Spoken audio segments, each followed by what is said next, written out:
Good morning, madlang people! Andito ako ngayon sa aking garden ng mga ampalaya ko. Ayan, yung may mga balot na yan. Yan yung mga, ano to, yan yung mga binalot ko. Ito, medyo malaki-laki na.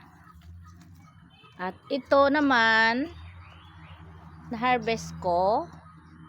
Ayan. Nag-harvest ako para breakfast. Hahaluan ko ng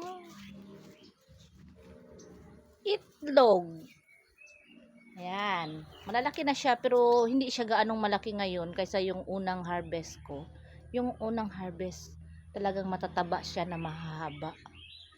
Ngayon hindi gaano pero tama lang.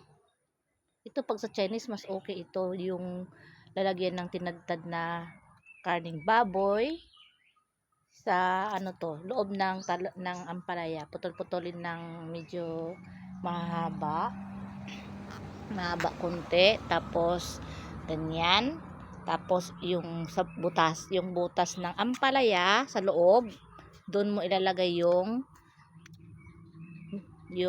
ano to, giniling na karne. Sarap yun, sarap. Tapos iprito mo lang ng saglit, tapos steam, i-steam. Ayun, masarap na yun. Ayun lang, harvest ako at magluluto na ako ng ampalayang may itlog. Bye!